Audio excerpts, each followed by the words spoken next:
Hello everyone. I hope everyone is doing really well. First of all, good morning. We are back on Saturdays.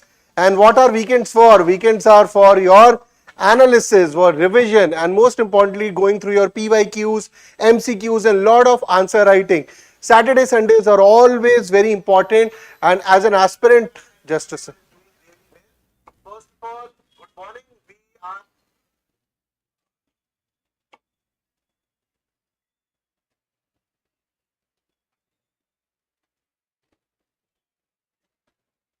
I think now the sound is clear. Yes, initially when we started, I didn't have the mic cell was missing. Now it is there. So good morning everyone. Moving to 18 January 2025. And the batch OGP 2026 batch 2 is starting on 6th February 2025. It will include the entire GS, CSAT and SA, and this is an offline and online guidance program. You can join offline also, you can join online also, and for all details you can call on the number, the Insights IAS number you can call, or you can scan this QR code. This course is being under the guidance of Vinay sir, who is the founder and director of Insights IAS. Now the thought for the day for today is the best way to predict future is to create it. This was said by Abraham Lincoln. So most of the times we definitely want to create a future, and we want, we clear civil services examination, or for example if you're you're a person who wants to go in business, you want to go in sports, until unless you start working for that goal, it will not happen. No Virat Kohli or no Mahendra Singh Dhoni or no Sachin Tendulkar would be created if they do not believe that that thing will happen. And when they are working on, they don't know that they will become Sachin Tendulkar. Mahendra Singh Dhoni never knew that he will become such a great cricketer. Same goes for Virat Kohli, same goes for many other, for that matter, Jasprit Bumrah also. So you must have a belief, but you will never know, exactly that people will start recognizing you as the Jasprit Bumrah or the Virat Kohli or the Sachin Tendulkar. It all takes time. So an important belief system has to be there that you will make it, you will keep working upon it, and as and when your craft, your game, or for example you guys are studying for examination, your answer writing, your solving of MCQs, your revision, as it becomes stronger and stronger, more are the chances of your success, and this is what you need to believe in. I hope audio and video is very clear to everyone.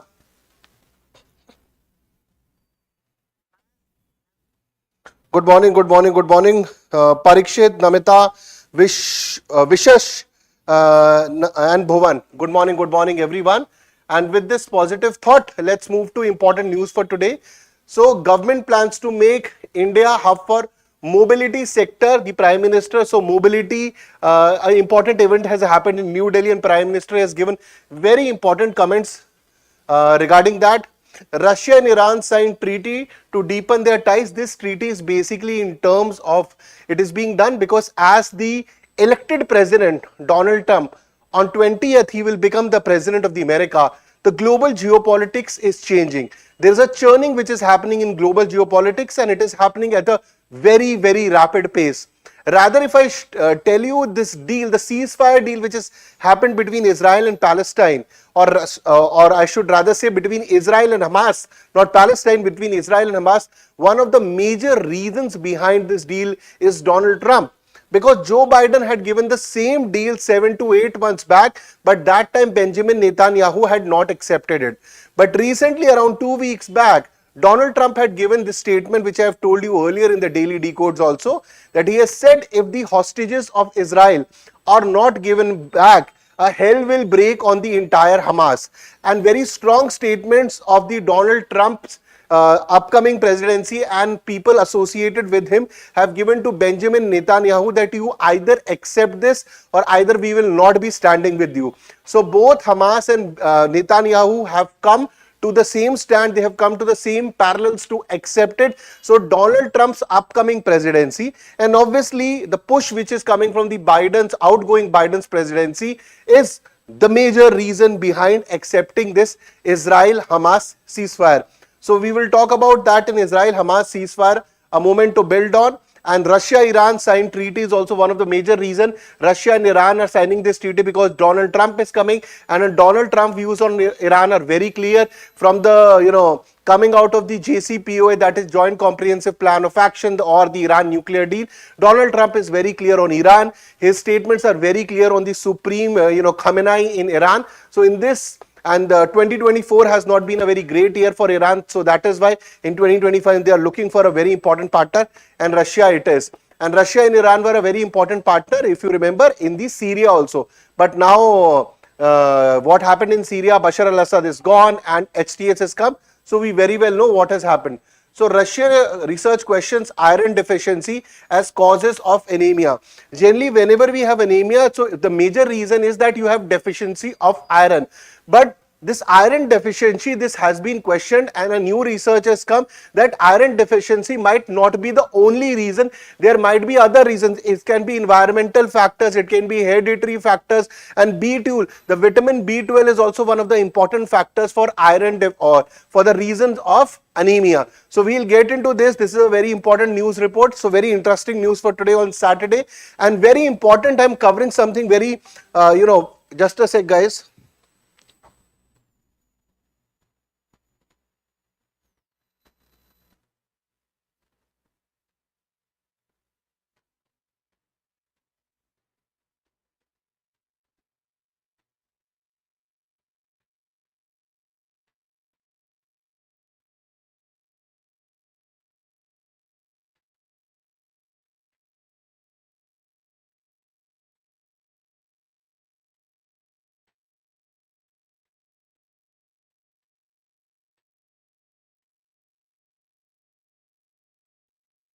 Okay, so that WhatsApp sound was coming, so I've just removed that.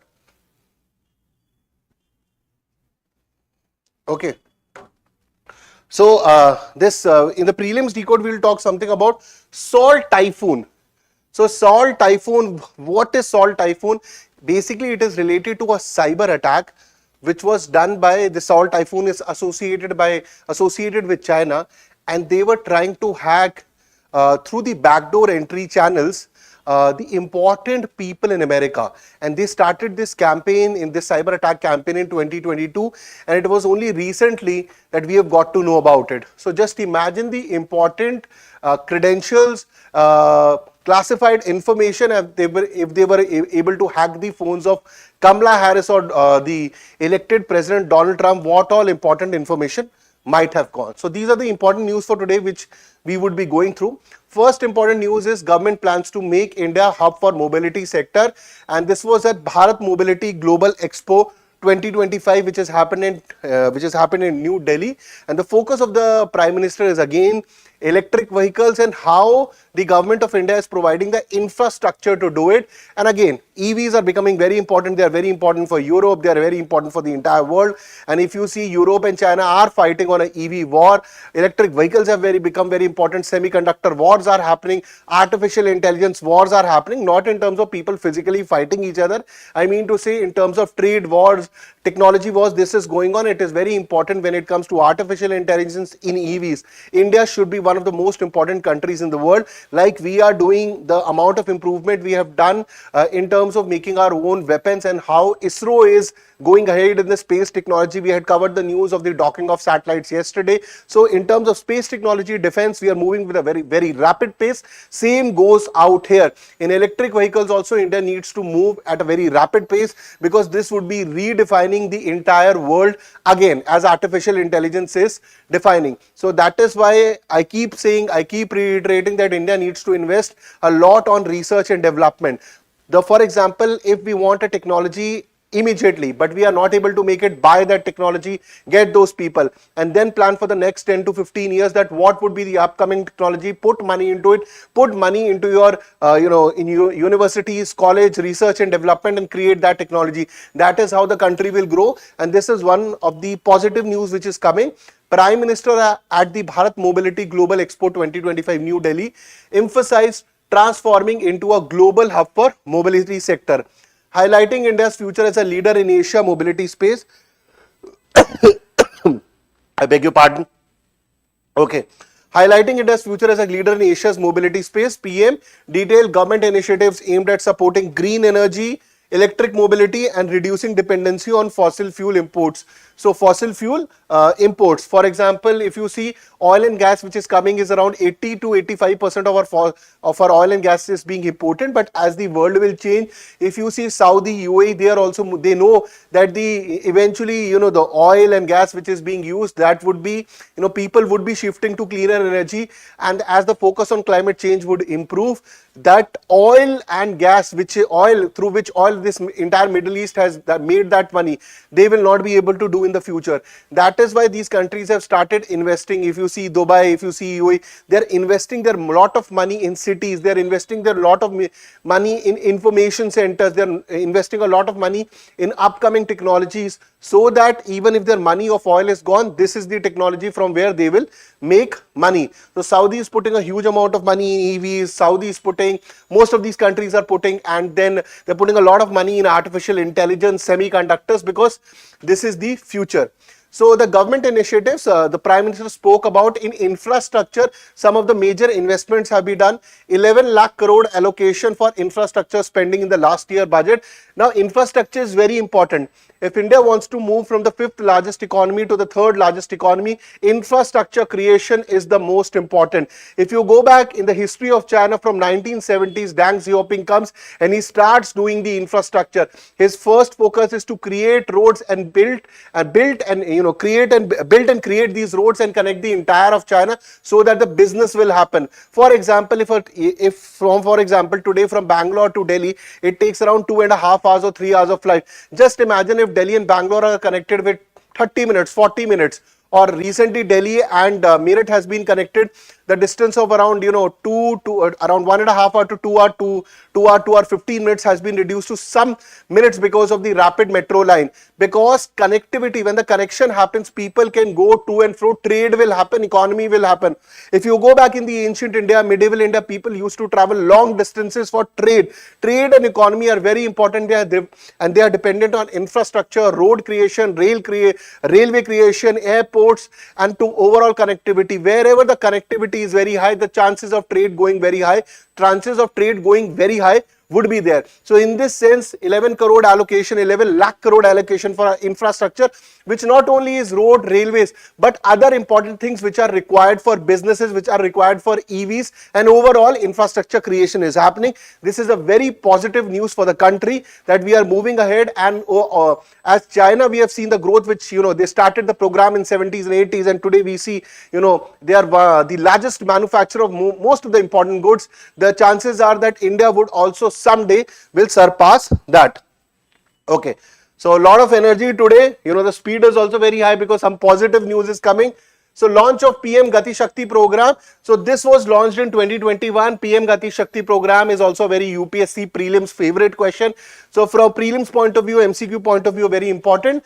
So this was to enhance multimodal connectivity. I've added 2 pointers for you also. What is PM Gati Shakti program? This was started on 30th October 2021 for providing multimodal, that is, you know, multiple range of connectivity infrastructure to various economic zones. So be it railways, you know, wherever possible, metros, airports and everything. Implementation of national logistics policy to make India global competitive in logistic costs. So logistics goods and logistics which are coming and going, they need to be in par with the global standards. So government has launched National Logistic Policy 2022, aiming to achieve quick last mile delivery. So quick last mile delivery, this is a very common word which Amazon uses, which Flipkart uses, which your Blinkit uses. Or, you know, this last mile delivery, because they want to go, once the last mile delivery happens, you know, you can get your products to the, even to the last person. So the lot of these, aggregator companies use. Similarly, government of India keep talking about last mile delivery, last man voting, because once you start reaching to the last mile, to the last corner, that means your infrastructure and logistic reaching the last point is topmost. It's on the zenith. So national logistic policy aiming to achieve quick last mile delivery and transport related challenges. So again, you have got Sagarmala Yojana, ports development, and, you know, multiple schemes are going in this country, from port development to road creation to integrating national highways and state highways. This all is going on, and hence once this starts happening, an integration of charging points will only increase our focus towards EVs and the growth of EVs in the countries. So this is also a very important point. National Logistic Policy NLP 2022, from the point of UPSC mains, a question can come, and similarly from PM Gati Shakti. Now moving to green energy and mobility, the Prime Minister said that focus on electric vehicle, hydrogen fuels and biofuels through initiatives like National Electric Mobility Mission is there. Green Hydrogen Mission, very much focus of the government on Green Hydrogen Mission. So this is a National Hydrogen Mission, is a program in India, aims to increase green hydrogen as clean energy source. And green hydrogen, obviously the green hydrogen problem is that when you start doing green hydrogen, the initial cost of green hydrogen, the infrastructure creation is very high, but in the later stages it will definitely pay you. So the mission was launched in 2023. Solar power boost with 18,000 crore production linked incentives for advanced chemistry cell battery storage. So we are working on batteries, we are working on green hydrogen, that means green energy. So overall infrastructure creation, renewable energy, batteries, very good focus. Now the Expo highlighted, in Expo, the Expo which was happening, which happened in Delhi, it focused on smart home chargers and fast charging stations every 5 to 10 kilometers in 100 cities. So if you do not create these chargers, if you do not give it to cities, then obviously EVs will not expand. For EVs to expand, you need to make charging very accessible at multiple points. So the same way as petrol pumps are there, same way you need to make them. I think in future, an integration of a hybrid of a petrol pump or a diesel pump and this EVs charging points might come in the future, but obviously you need to segregate them so that because of the, there's inflammable material and everything, so we need to take care of that. Now 1500 EV enabled service workshops in 1000 cities. So EV enabled service stations also need to be created, service workshops need to be created, because if your EV is not working, there's some problem in it. The same way we have petrol pumps, same way we have places, if our car is not working, we can go out to a garage, same way EVs and their workshop will also come over a period of time. At the Expo highlights, Maruti Suzuki launched its first battery electric vehicle, that is e-Vitara. Hyundai announced the Hyundai Creta Electric, India's first indigenous EV SUV. So this is also a fact. First indigenous EV SUV is Creta. Tata Motors focused on commercial EVs with new products. Okay. Now what is the India's global vision? With significant investment and emphasis on green, India aims to lead the mobility sector globally. There's no, first you need to, at least first you become good in South Asia, then Southeast Asia, and once you become good, put your emphasis and you become a top country in Asia, then only, then you can also go on the world rampage. Initiatives like Green Hydrogen Mission and National Logistic Policy will align with global sustainable development goals also, obviously SDGs, and through the climate change policy. Recently the 29th COP happened at Baku, Azerbaijan, and India spoke about, the challenges which is coming of because of climate change. These kind of initiatives focusing on EV, green hydrogen schemes will, take India forward. Now coming to a UPSC question. MCQ question, that it aims to develop India as a global hub for green hydrogen production. It exclusively focus on production of hydrogen fuel using solar energy. Second is wrong. First is right. So A is one, because green hydrogen mission focuses on hydrogen fuel using renewable energy. It is not exclusively solar energy we are talking about. Okay. Now the next important news is Russia and Iran signed treaty to deepen their ties in the face of the Western sanctions. Now, I think if you have been my student of Daily Decodes, and if we are doing this, news, most of you are already aware, because we started in October, November, December, January, I've spoken about, we have covered so much of Russia, Iran, Middle East, that if you've been following our news, your international relations and national security should be top notch. Even before this headline comes, you already know why this is happening. Now, just to give you a background to this news, mostly see, Russia's president, Vladimir Putin, is still in decent terms with, Donald Trump, the elected president, who will be taking the charge on January 20th, 10:30 p.m. IST. You should watch what he says, because in the coming 20 to 30 days, there would be huge amount of geopolitical repercussion, huge amount of geopolitical ripples, which will be affecting the entire Mother Earth. There is no doubt about it in many countries. Already countries have started feeling the heat of it. You see the heat which is being, what happened in Syria, what is happening in Israel, and Hamas both have agreed to do the ceasefire. what happened in Canada.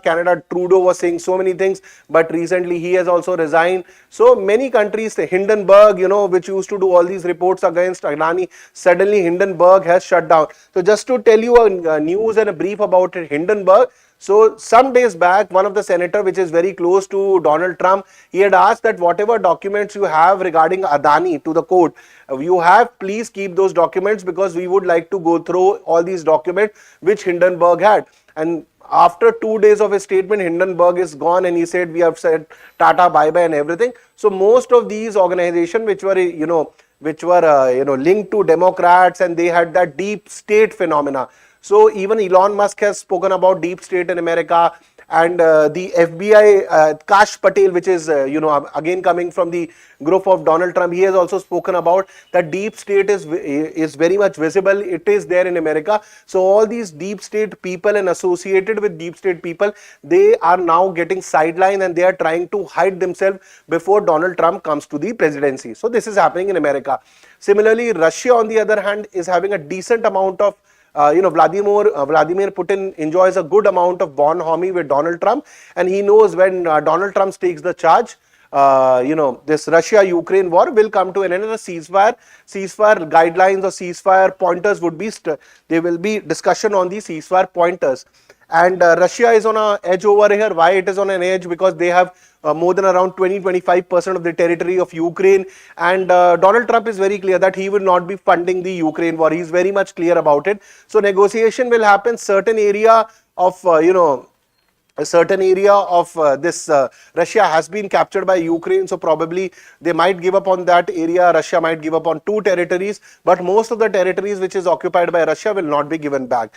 Donald Trump had also said that Russia was very clear from day one that NATO should not enter Ukraine. This is a statement of Donald Trump after winning the election, that this was a big mistake of Joe Biden. This was a big mistake of the outgoing president and the Europe, that they entered the NATO in the Ukraine. So this was about to happen because they crossed the red line which should not have been crossed, and that is why Russia-Ukraine war started. So his statements are very clear. He will not be funding it. Maybe Europe might be funding the the Ukraine war or Ukraine, because yesterday, only a day before yesterday, Keir Starmer had the Prime Minister of UK. He has done a 100 years deal for safeguarding the Ukrainians and something on that lines. So Europe might need to spend, but the Americans will not be spending. So on this front, Russia-Ukraine war will come to an end very soon. Second is that in Middle East, Russia and Iran had very important ports also, and very important groups also. For example, Iran had axis of resistance. I think I have told you earlier also, in axis of resistance, there were 3 major groups. There was Houthis, Hamas and Hezbollah. So these were 3 terror and puppet groups. So Hezbollah was in Lebanon. Now they have been, their back has been broken by Israel. So they have been forced north of Litani River. Hamas has also been broken. They have been dismantled. They have been butchered by the Israeli with their air force and all those attacks. So they are now somewhere, balancing themselves in the Gaza region, and Houthis are in the Yemen region. So Houthis have also now got the medicine which they used to give it to others. The Israelis have bombarded them also. So these 3 major terror groups have been dismantled more or less. Nasrallah and major leaders Soleimani, they have all gone, and Israel, Israel has given a huge amount of blow to entire Iran terror infrastructure and their top military complexes also, and their top military generals also. So 2024 year has been a very bad year for Iran. So they have lost people in these 3 terror groups, these puppet groups. Axis of resistance is more or less dead. And if this was not enough, they lost the entire Syria also. So in Syria, you had Bashar al-Assad. He was from the same community from which Iran's top community, or this the top management, Khamenei and his group people come. So there was a lot of friendship between them. But Bashar al-Assad had to flee. He lost the entire Syria, and HTS has come. Now HTS is pro-Turkey, it is pro-Americans. So Syria has gone, Israel has been able to get more territory, more of these terror groups and puppet groups have been killed or butchered. That is this I'm talking about the axis of resistance. So this, this for Iran is looking for a natural ally, and Russia becomes the natural ally, because Russia and Iran have their natural interest in Middle East from the point of view of transportation and everything. And that is why they have come up with this deal. This is a background to this news which I wanted to give. I hope now you have the background to the news, and if you have been following Daily Decodes, I can give you a guarantee that you know all about this, because I'm just doing a revision for you guys. So Russian President Vladimir Putin and Iranian President Masoud Pezeshkian signed a comprehensive strategic treaty in Moscow, signaling a deepening partnership between their nation.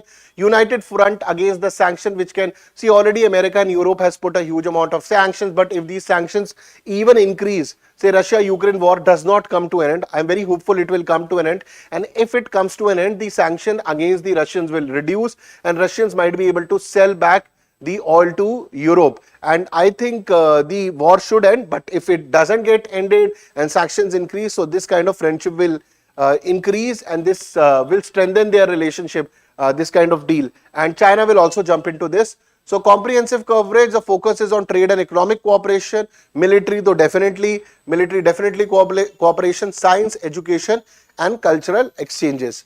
So President Putin described a real breakthrough aimed at creating conditions to stable and sustainable development for Russia, Iran and the region. See, Russia and Iran had invested huge amount of money creating their infrastructure, ports and their military complexes, or they're putting their machinery, guns and armaments in various parts of creating their military bases in Middle East. But they would be losing it if they are not able to come together and fight these sanctions and what is coming in the future. So technical and logistic challenge to implement shipping Russian natural gas to Iran, developing transport corridors to Iranian ports in the Gulf. So this would be the focus. Economic cooperation, both leaders acknowledge insufficiency of current trade levels and expressed optimism. See, even if you take about India-Russia trade, it used to be very less. It was majorly focused on defense weapons. Now defense weapons, India is doing so much of indigenization. We are creating INS Surat, Vakshir and INS Vakshir, and then INS Nilgiri also. So we are creating our own in the terms of creating our own stealth frigates, warships and doing indigenization, and we are buying a lot of weapons from America, Israel, many other countries including France. So number of weapons which used to buy from Russia has decreased, but our imports of oil and gas from Russia has increased. So that is why our trade is now around $66 billion, and we are trying to focus that the trade between India and Russia should increase to $100 billion, crossing $100 billion by 2029, 2030. Let's see if it happens. But if the sanctions are removed by the Americans and Europe and the Russia-Ukraine war comes to an end, there are very high chances this will happen. Just a sec, guys.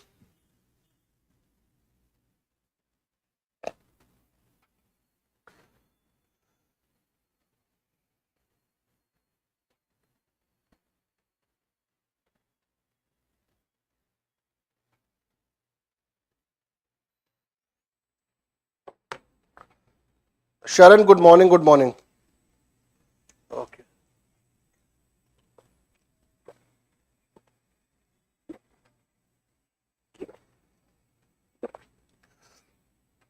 So the treaty aligns with both countries' efforts to counter Western sanction and strengthen their regional influences. And obviously this is it's not fortunate or unfortunate, but this is definitely one of the major reasons they are coming together, because they know that Donald Trump is unpredictable, and Donald Trump's views on Iran are very clear. He is not pro-Iran in terms of the current administration there, and he does not even believe in the when Iran talks about that they will not be making nuclear weapons. I've already told you in previous lectures that Iran has already crossed enrichment of uranium more than 60%.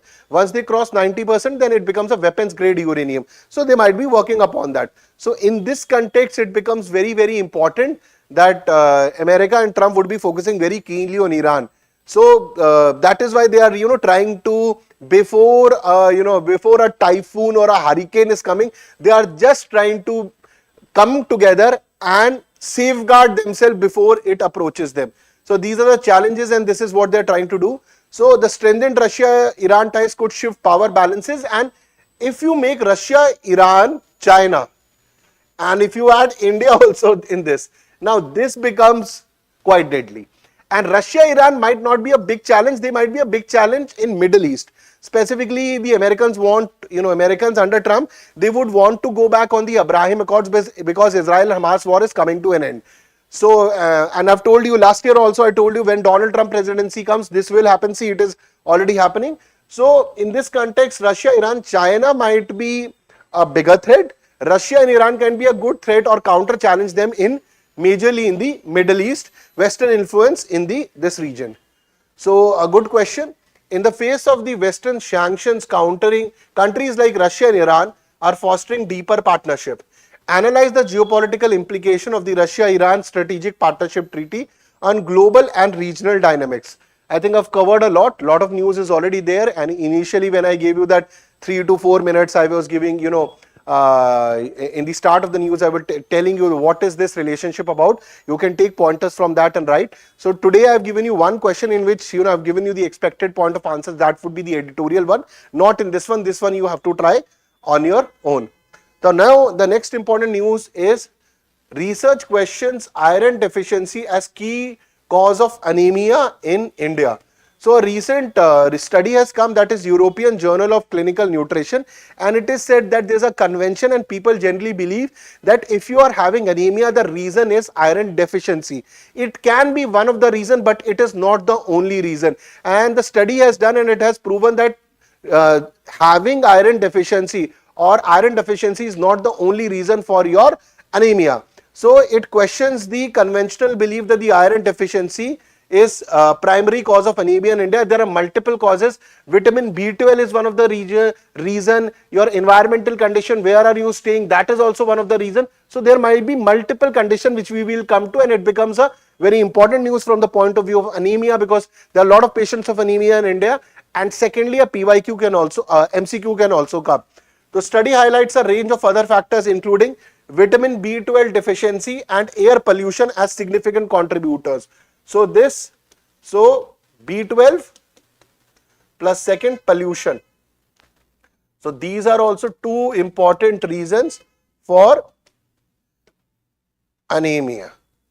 Okay, air pollution significant contributors to the disease of anemia. Additionally, it raises concerns about methodology. It also says how do you detect anemia when you are taking blood samples and when you are doing this laboratory test. So how blood samples are being taken. That is also one of the reasons that it will show you that you are anemic or you are not suffering from anemia. So collection used in public health survey which could skew anemia prevalence estimates, and they have given some good data regarding this. So it says the broader causes of anemia. Anemia result for insufficient red blood cells or hemoglobin. If the amount of hemoglobin in your body reduces, anemia can happen. So while iron deficiency has traditionally been seen as the leading cause, it is not saying that iron deficiency is not the reason of anemia. It is not at all saying. It is saying that it is not the only reason. Okay. The study found that only 9% of participants had iron deficiency anemia. So iron deficiency anemia is there, it is a reason, but there are many other factors also because of which you can suffer from anemia. So a significant 22 participants had anemia from unknown causes. Okay, so they had some other causes which were not related to, they did not have iron deficiency, but they were still suffering from anemia. I hope you are getting it. One is iron deficiency and you are getting anemia. Then they tested these 22% and they got to know they don't have iron deficiency, but they're still suffering from anemia. And these are some of the reasons for it. So it can be deficiencies in other erythropoietic nutrients like vitamin B12 and folate. Now erythropoietic are red blood cell production. So red blood cell production has gone down because of deficiency of the vitamin B12. Okay, hemoglobinopathies. This is a group of inherited blood disorders that affect the structure of production of hemoglobin molecules. So this is, it's coming from your family, it's in your family, and because of this disease which is inherited blood disorder, the production of hemoglobin in your body is low because of structure of production of hemoglobin molecules, and hemoglobin is the protein in the red blood cell that carries oxygen. So there might be different reasons. So first can be B12 because of which red cell production reduces. Second can be hemoglobinopathies, which is a group of inherited blood disorders, basically the molecules. This also leads to the lower production of your hemoglobin. Third is undetected blood loss, that can also be reason. Fourth is environmental factors like unhygienic condition and air pollution. Now these are four major factors which have come in the study, which are the reason of anemia, which can be the reasons for these anemia patients in these 22%. Not the only thing that the iron deficiency. These are four important factors. Now they also said how the, what is the methodology of collecting the blood samples. That is also one of the reasons which will tell that you are suffering from anemia or not.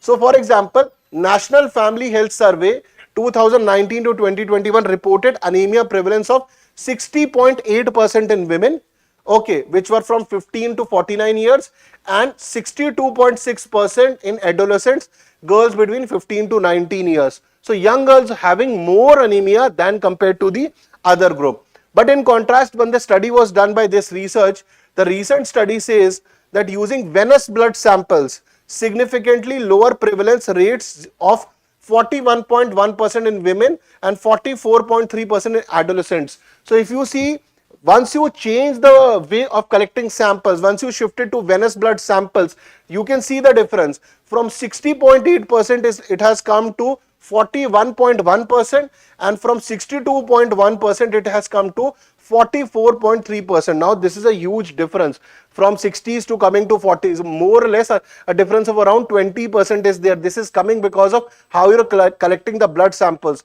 So very important study by this, very important inferred points are coming, or not even inferred, these are direct points which have been given by the study. So NFHs use capillary blood pinprick. Pinprick is that, like, you put a pin and collect the blood sample. That is what they're talking about. Pinprick, which may overestimate anemia, which you might also see in this picture. So let me show that picture to you. So this is pinprick. It is written also, NFH relied on drawing capillary a form of pinprick. So even if you see for your this people who test their diabetes at home, they do this pinprick only and they put it, so pin would be taking and it would be telling you that what is your sugar levels. So this is the pinprick method.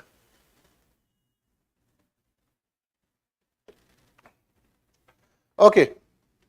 So the recent study used venous blood for more accurate hemoglobin measurements. So implications for public policy: current intervention focuses heavily on iron supplements and biofortification of staple foods that focus on more iron eating so that your deficiency reduces and anemia goes. So biofortification is the process of increasing nutritional value of food crops through breeding, biotechnology and agronomic practices. This is a very important prelims fact which I wanted to share, and that is why it is there.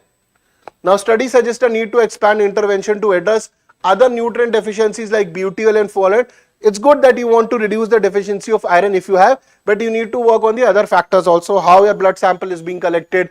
B12 deficiency need to be come down, and you need to be you need to have hygiene, and the overall air pollution also need to work upon. That should be definitely done by state or center to reduce it. So broader health and environmental factors also need to be taken care to fight this problem of anemia. So apart from the study, some important institute participated in: St. John's Medical College, Bangalore, National Institute of Nutrition, Center for Cellular and Molecular Biology, Institute of Genomics and Integrative Biology, which were part of this study. So the finding emphasized the need for revisiting anemia mitigation strategies, because it cannot be only dependent on removing the iron deficiency. You need to go to B12, what you are eating, the amount of hygiene condition and the pollution condition. So a multi-pronged approach is needed to fight this. So let's go towards a question. Anemia is caused slowly by iron deficiency. Not solely. That is exactly the point it is making. The methodology of blood sample collection can influence anemia prevalence estimates. Yes. Air pollution has been identified as a possible contributor to anemia. So 2 and 3 statements are correct. B is the correct answer to this question. Okay.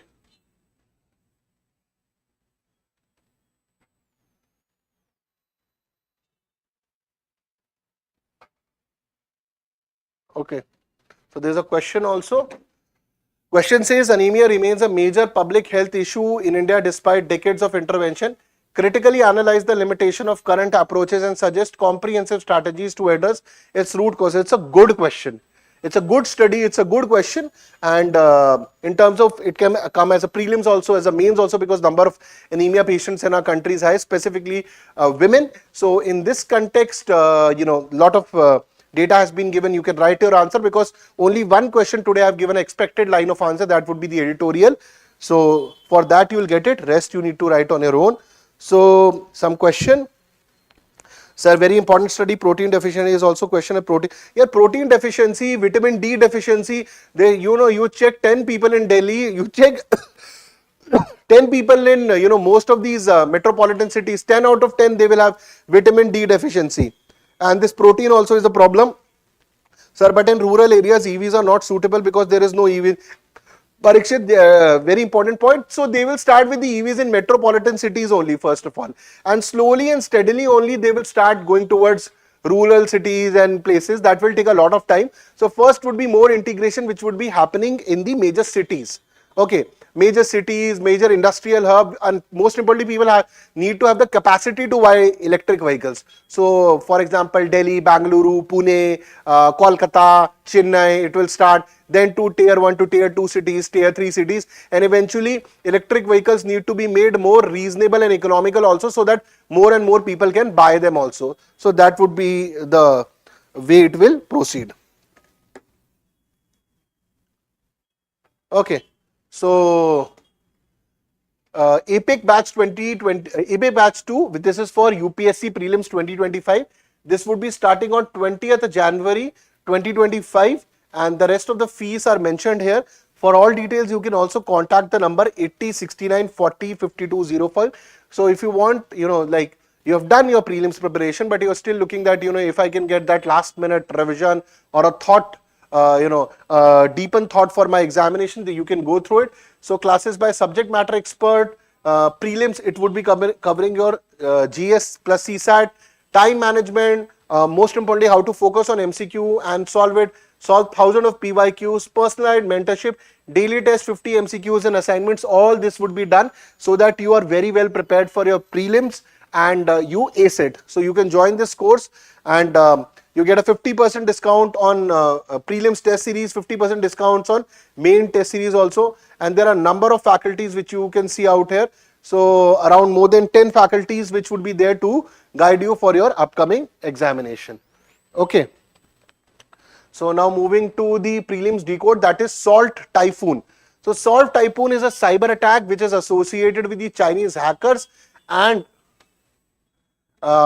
described as the most significant telecom hack in history. So telecom hack, so they were basically exploiting the routers. So these are big back channels was created for the law enforcement agencies of America to enter these telecom partners and see what kind of data is going. For the government people it was made, but Chinese were able to hack it and went inside. So there has also been speculation, were they able to hack the phone of Joe Biden, Kamala Harris, or for that matter Donald Trump, because they were hacking telecom towers. So in telecom towers, see, eventually be it Donald Trump phone or be it Joe Biden phone or Kamala Harris phone, they can have different phones, but the towers are same only. So if they are able to hack a tower, for example, this is a tower, and so multiple people are using this tower for calling. So if this is hacked, whatever information is which is going, speaking, messages, that can also be hacked. So there is speculation that they might be their phones might have been hacked, but obviously we don't have any proofs,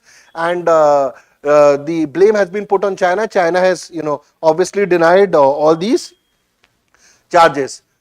So it severely impacted the US telecommunication network. Operation reportedly began in 2022, exploited vulnerabilities in critical infrastructure. If you remember that some of you who have studied internal security, you remember in Chinese cyber warfare, I told you critical infrastructure is one which they target. Supply chain infrastructure. Now you see an example in today's Hindu. This is what I used to teach. This is what I teach you in internal security, in national security, that when you talk about India, China and Chinese cyber warfare is such a big threat, and this is an example of it. It's happening in front of your eyes. Okay, so promoting serious concerns about national security and global cyber resilience. So Salt Typhoon exploited weakness in devices like routers, switches, firewalls which were operated by major telecom firms, AT&T, Verizon and Lumen, and the backdoor entry which was made for law enforcement agencies for surveillance for American agencies was exploited by China and their cyber attackers. So attackers gained persistent access to networks, enabling data extraction, malware planting and undetected operations. So they might have also put AIPs, that is your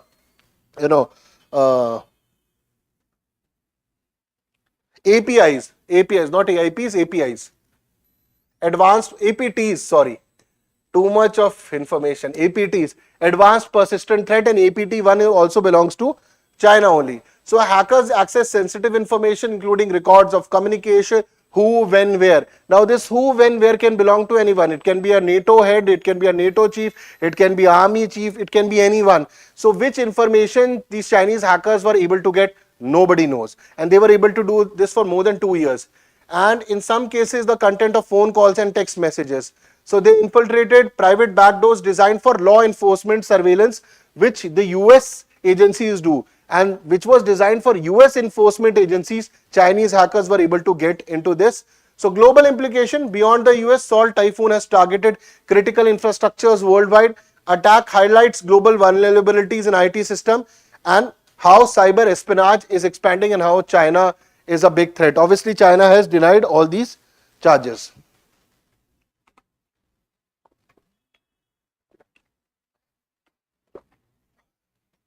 Going to the last news of today, that is the editorial. That is Express view on Israel-Hamas ceasefire, a moment to build on. So finally the ceasefire is happening in which more than 1200 people of, or more than 1200 people of Israel were killed, and more than 46,000 people of Gaza has been killed. Now question to you, how do we know that this 46,000 people have been killed? Because this number has been given by Hamas to UN, and UN has given this number to media houses. So I'm not saying that people were not killed in Gaza. They have been killed. But if you go through the newspaper report, whatever numbers Israel is writing, the newspaper reports will rise. It will categorically rise number given by or number cited by Israeli agencies. But when you talk about Gaza, 46,000, 48,000, 50,000, 1,00,000, none. Who has given these numbers? How they have got this data? This is basically coming from those agencies, which are associated with Hamas, or those universities or colleges which were supporting this. So, or whatever data basically comes, if Hamas has said 50,000 people have been killed, so the 50,000 has been taken. So this data has been given by Hamas. So there is no way to verify this data.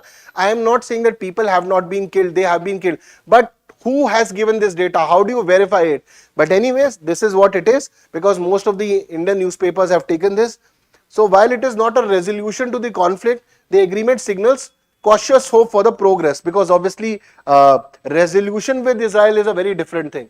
So there would be phased implementation. Phase 1 would be Hamas release 33 Israeli hostages, and then Israel would be releasing. Second phase would be, there would be more talks on, commencing talks on remaining hostages and a permanent ceasefire.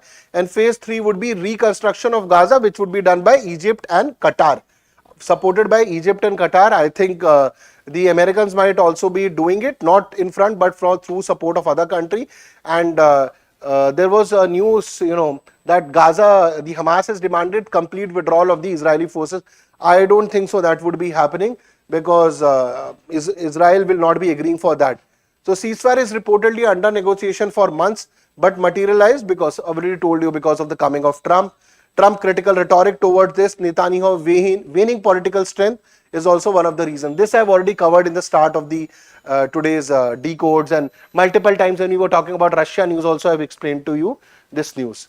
So both Israel and Hamas may use the ceasefire to regroup. So this is a problem also. For example, they are currently doing ceasefire, they regroup and they attack. Israel might not be doing it, Israel might be gaining strength, but they cannot attack like this. Israel will not attack without the permissions of the American. Joe Biden was something which Israel and Netanyahu had taken him for a ride, but with Trump that will not happen. But yes, with Hamas they might attack again. But Hamas will not do it, because they know that if they attack again Israel, then Hamas would be decimated, it would be erased from the history. Because the last attack which started around October 2023 till date, the Israelis have bombarded, the out of them, they have been massacred, they have been butchered. Hamas, so many civilians have also died in those attacks. So I don't think so Hamas should be doing it. And under the American presidency, they should not even try, because under Joe Biden, if this was what Israel has done, just imagine what can happen in Trump. Because Trump focuses on business, and he will not want that Israel-Hamas starts again. Once this is over, he will want that Israel in the Abraham Accord starts again. And his focus of Donald Trump would be check on Iran. Because if you can control Iran, you can control Hamas, Houthis and Hezbollah and other terror groups. So his focus would be reviving pre-conflict diplomatic advances such as Abraham Accords with Bahrain, UAE, so that trade increases and more stability comes in West Asia, which will eventually move towards economics also. Okay. So India's role can be, India is a strong ties with Gulf and significant goodwill. India should support. India is already supporting. India has already maintained that ceasefire is the best way to move forward. And obviously the final solution is a two-state solution, which Israel does not accept. But unless you have a permanent solution to the Palestinian aspiration and Israel's aspiration, and a solution comes, let's see what exactly happens and what would be Trump's stand on that. But that would be the final solution. Okay, and India definitely supports the two-state solution. So Israel-Hamas ceasefire presents an opportunity for regional peace. Critically analyze the challenges and the role of international stakeholders ensuring a sustainable resolution to the conflict. So this is a wonderful question, and in this question I have also given you expected line of answer of 2 slides which will help you, okay, to write this. Okay, so in the extra mile you can go through the news. This is in Indian Express, the 3rd edit, Conquering the Moon. In even the editorial which we have done today, I have taken from the Indian Express only, some different newspaper. And Salt Typhoon also was not covered by Hindu. Again, I have taken from an international news journal. So from there I got it. Reuters had covered it, and I have got that. So I'm covering news from other areas also, so that you get holistic understanding what is happening around the world. Guys, I've maintained this. I'll say it again that so many of you are coming. If you can get one of your friend, one member, so our community will increase. At least one friend of you would definitely listen to you. So that way our community will grow. We are a family. We are doing so many of things. We are doing UPSC prelims impact. We are doing questions, and now I'm giving you answers also.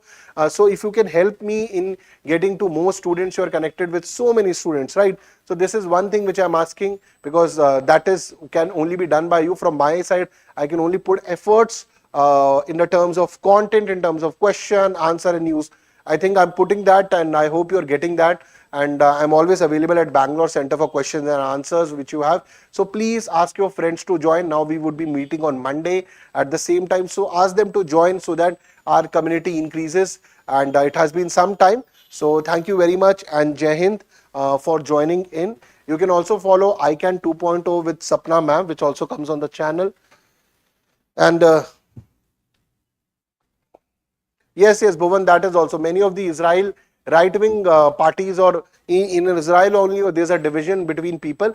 But I think they will have to accept, because Trump and Biden going, they want it to be done. It will be done.